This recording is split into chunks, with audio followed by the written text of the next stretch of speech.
اسی دوران جناب حر کو ابن زیاد کا پیغام ملتا ہے کہ امام علی مقام اور ان کے ساتھیوں کو ایک کھلے میدان میں ٹھہراؤ جہاں ان کے پاس نہ پانی ہو نہ وہ محفوظ ہوں۔ اس دوران ابن زیاد نے عمر ابن سعد اور شمر کی سربراہی میں 20,000 لوگوں کا لشکر بھیجا، جن کو یہ حکم تھا کہ امام علی مقام امام حسین علیہ السلام کے ساتھ سختی کرو اور انہیں یزید کی بیعت کے لیے مجبور کرو، اور اگر وہ بیعت کے لیے راضی نہ ہوں تو ان کے قافلے پر پانی بند کر دو۔ حر نے جب امام حسین علیہ السلام کو زبردستی روکنے کی کوشش کی اور زیادہ پریشان کرنا چاہا تو امام علی مقام امام حسین علیہ السلام نے فرمایا کہ جا حر، تیری ماں تیرے غم میں روئے۔ عربوں کے نزدیک یہ الفاظ ایک گالی سے کم نہیں تھے۔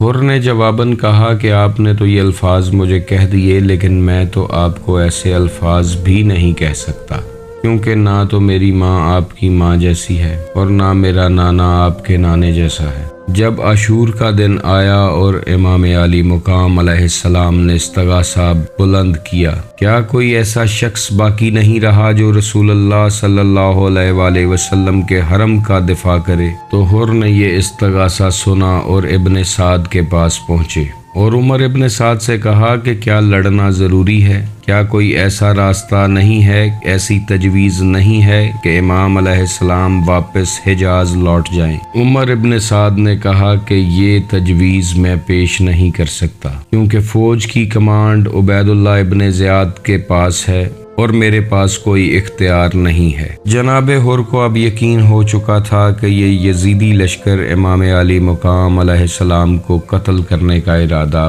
بنا چکا ہے۔ آخر کار عاشورہ کی رات آن پہنچی۔ جناب حر کے لیے یہ ایک رات قیامت کی رات تھی۔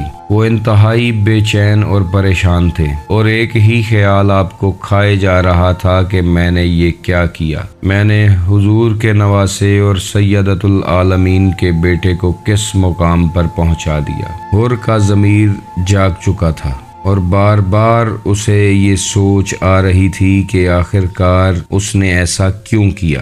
وہ امام حسین علیہ السلام کے قافلے کی اس حالت کے لیے خود کو ذمہ دار ٹھہرا رہا تھا۔ وہ بار بار سوچ رہا تھا کہ اہل بیت رسول اللہ صلی اللہ علیہ وآلہ وسلم کے بچے بھوکے اور پیاسے ہوں گے۔ یہ رات فیصلے کی رات تھی۔ جناب حر اس کشمکش میں تھے کہ کیا مجھے ان مٹھی بھر لوگوں کا ساتھ دینا چاہیے کہ جن کے امام جنت کے سردار ہیں، یا اس عظیم لشکر کا ساتھ دینا چاہیے کہ جن کا سردار عیاش بے دین ہے؟ جناب حر نے فیصلہ کر لیا کہ آخر انہیں امام علی مقام علیہ السلام کا ساتھ دینا ہے۔ اس نے اپنے بیٹے کو بلایا اور کہا کہ میری آنکھوں پر پٹی اور ہاتھوں پر رسی باندھو اور قیدیوں کی طرح مجھے امام حسین علیہ السلام کے خیمے کے باہر لے چلو۔ آپ کا بیٹا آپ کو اسی طرح امام حسین علیہ السلام کے خیمے کی جانب لے کر چلا۔ جب آپ وہاں پہنچے تو آپ نے گھٹنے ٹیک کر زمین پر خود کو گرایا اور امام علی مقام علیہ السلام سے معافی مانگی اور زارو قطار رونے لگے اور کہا کہ ایسا بالکل میرے تصور میں نہیں تھا کہ آپ پر اتنے ظلم اور سختیاں کی جائیں گی۔ اللہ کی قسم، اگر مجھے یہ سب کچھ معلوم ہوتا تو ہرگز آپ کا راستہ نہ روکتا۔ میں اپنے کیے پر پشیمان ہوں، لہٰذا میرے لیے کوئی سزا تجویز کرے۔ اور امام علی مقام علیہ السلام سے سزا کے لیے فریاد بلند کرتا رہا، مگر یہ گھرانہ جو کریم ابن کریم کا ہے اپنی عادت سے مجبور تھا۔ امام علی مقام علیہ السلام نے حر کو گلے لگایا اور کہا کہ میں نے تمہیں معاف کیا اور یقین رکھو کہ میرے نانا بھی تمہیں معاف کر دیں گے۔ حر کا ایک فیصلہ اسے دوزخ سے نکال کر جنت کی وادیوں میں لے آیا۔ وہ یزیدی لشکر کو چھوڑ کر اہل بیت رسول اللہ صلی اللہ علیہ وآلہ وسلم سے جا ملا۔ عاشورہ کے دن جب جنگ شروع ہوئی تو حر نے عرض کی کہ میں پہلا آدمی تھا جو آپ کے مقابلے کے لیے آیا اور آپ کا راستہ روکا۔ اب سب سے پہلے میں آپ کے سامنے شہادت کا مرتبہ حاصل کرنا چاہتا ہوں۔ مجھے جنگ کی اجازت دیجیے۔ اگر میں آپ کے سامنے قتل نہ ہوا تو شاید میں آپ کے نانا بابا کو اپنا چہرہ دکھانے کے قابل نہ رہوں۔ جناب حر علیہ السلام کو لڑنے کا حکم مل گیا۔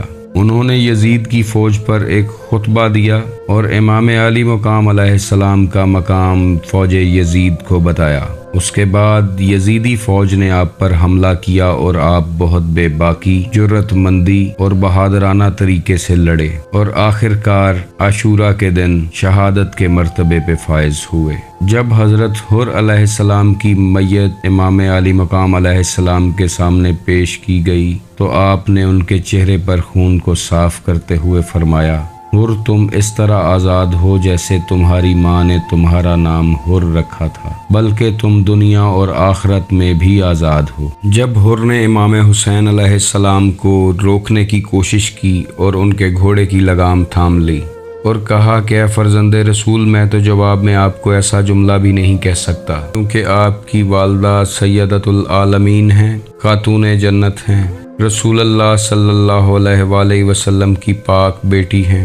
آپ کی والدہ کا جو مقام ہے وہ میری والدہ کا نہیں ہے، نہ ہی میرا نانا آپ کے نانے جیسا ہے۔ سرکار دو عالم صلی اللہ علیہ وآلہ وسلم کی پاک بیٹی کا یہ احترام حر کے دل میں تھا، اور اسی لیے ابن زیاد کے دربار میں حر کو یہ آواز آ رہی تھی کہ اے حر، تجھے مبارک ہو کہ تو جنت کی طرف جا رہا ہے۔ سیدہ کائنات سلام اللہ علیہا کا یہ احترام ہی تھا جو حر کو دوزخ سے نکال کر جنت کی طرف لے گیا۔ ان کے احترام نے حر کی تقدیر ہی پلٹ دی۔ حر ایک لمحے میں حر سے حر علیہ السلام ہو گیا۔ حر کا مقدر چمک اٹھا، حر کا دل بدل گیا۔ حر اللہ کے دشمنوں میں سے نکلا اور اللہ کے دوستوں کی صحبت اختیار کر لی۔